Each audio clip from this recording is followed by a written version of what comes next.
Dans cette partie de vidéo, une femme témoigne d'un contrôle total exercé par son mari. On va analyser ensemble ce mécanisme et surtout on va voir les clés concrètes pour repérer ce genre d'individu ou de situation et surtout comment s'en libérer. Donc on passe tout de suite au visionnage. Que je veux fuir maintenant. Voilà. Il a dévoilé sa vraie personnalité au fur et à mesure de la relation, avec une volonté machiavélique de détruire. Devant nos amis, j'avais droit aux plus beaux compliments. T'es la plus belle, t'es la... Et le retour à la maison était toujours bien différent. Des insultes, il se fermait très rapidement au retour à la maison. Et c'est ça en fait qui est très difficile, c'est que on est tout.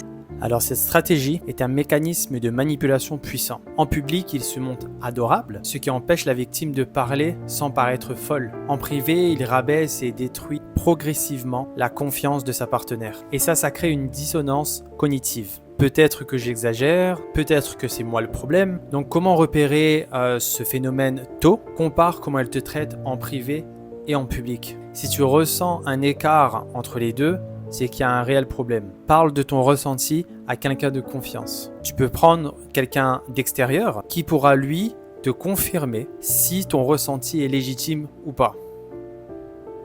Il se levait la nuit en même temps que moi, donc il était à côté de moi et regardait comment je donnais le sein. Je lui disais plusieurs fois, mais c'est pas la peine de se lever, je me lève, repose-toi. Et il me dit, oh non, c'est mon fils, c'est mon fils. Donc tout le temps à surveiller ce que je devais faire, tout le temps à être de plus en plus, en fait, de plus en plus sur mon dos, en fait. T'es pas à la hauteur, t'es pas une bonne mère, tu sais rien faire. Je perds mes repères de maman. Tout ce que je peux mettre en place, tout ce que je peux dire, c'est contester. Alors là, il s'agit d'une destruction progressive de l'estime de soi. Il critique clairement tout ce qu'elle fait pour lui faire perdre son estime de soi. Comment est-ce qu'on peut repérer ces signes? Écoute ton ressenti après chaque discussion. Si tu ressors toujours avec un sentiment de culpabilité ou d'incompétence, ce n'est pas normal. Pose-toi simplement cette question. Est-ce que cette relation me rend meilleur ou pire? C'est une photo d'une gélule qui est sur la moquette. Et le texte, c'est je suis en train de jouer avec mon fils et je vois cet antidépresseur que tu as laissé sous le lit.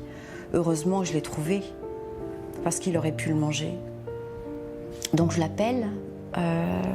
Ouais, c'est un petit je lui peu dis, gros mais là. j'ai pas pu faire ça, c'est pas possible parce que je suis très vigilante. Donc je rentre. Et je lui dis, mais je suis persuadée que c'est toi, en fait, qui l'a fait, ça. Il m'a regardé avec un sourire ironique et il est reparti. Ouais, donc là, c'est clairement une mise en scène, hein, du coup. Toujours pour manipuler. Alors là, son mari utilise une technique qui est vraiment dangereuse et malheureusement efficace dans sa tentative de manipulation. Et donc, cette technique vise à déstabiliser la perception de la réalité. Et l'objectif de ça, c'est de faire passer son épouse pour une folle aux yeux des autres, voire d'elle-même. Et si c'est une pratique qui revient souvent, la femme va à un moment donné même se demander « Est-ce que je l'ai vraiment pas fait tomber par terre ?» Donc pour repérer ces signes tôt, il est important de faire confiance à son intuition. Si tu ressens que quelque chose cloche et que ton partenaire te convainc que c'est vraiment toi, note les faits. Si plusieurs personnes te disent quelque chose mais que ton partenaire insiste sur l'inverse, il y a un problème et il faudrait peut-être creuser un petit peu plus profond.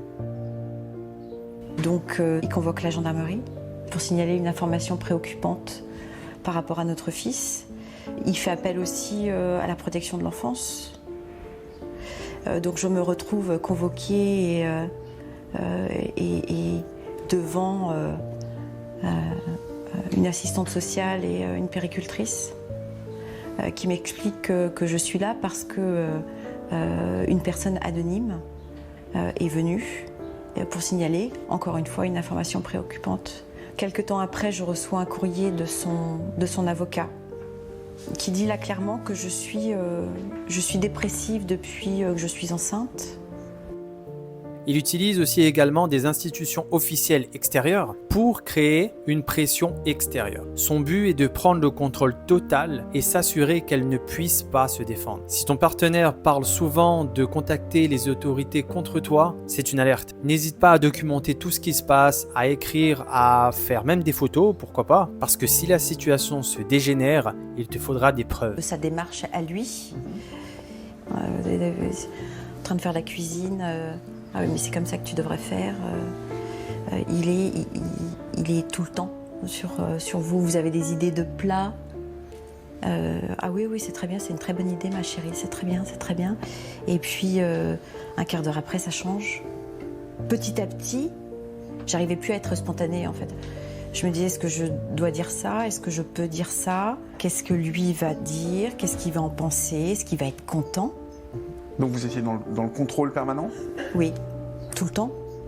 Il était très autoritaire en fait. Concrètement, ce comportement relève du contrôle coercitif, c'est-à-dire une prise de pouvoir progressive où la victime perd peu à peu son autonomie. Ça commence souvent par des remarques, des petites remarques d'ailleurs, comme par exemple je préfère que tu portes ça, je préfère que tu portes ceci, tu n'as pas besoin de voir tes amis, je suis là pour toi, etc. Donc c'est exactement ce qui se passe dans ce que cette dame nous raconte. En face, la personne perd progressivement la prise de décision par elle-même. Et ça, c'est la peur de mal faire. Donc comment est-ce qu'on peut repérer ce signe? Testez la réaction de votre partenaire, par exemple, quand tu prends une décision seule. Si un simple « je sors avec mes amis ce soir » déclenche une crise de jalousie, une punition affective ou une colère disproportionnée, c'est un drapeau rouge. Garde un œil sur ta liberté. Fais la liste des choses que tu faisais avant d'entrer en relation et ce que tu ne fais plus. Si cette liste est trop longue d'après toi, c'est qu'il y a un réel problème.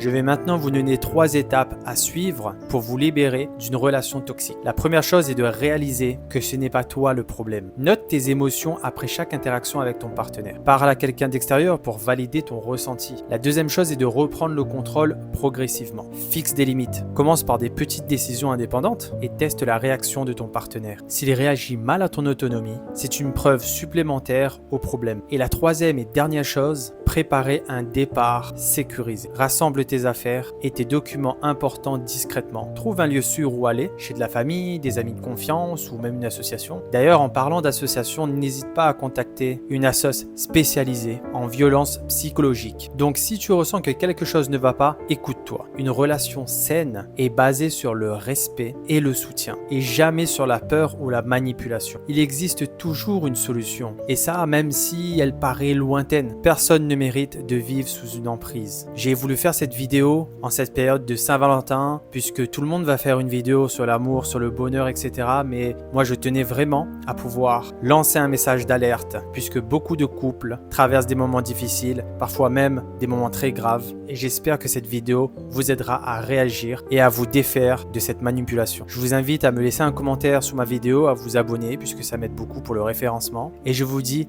à la prochaine vidéo.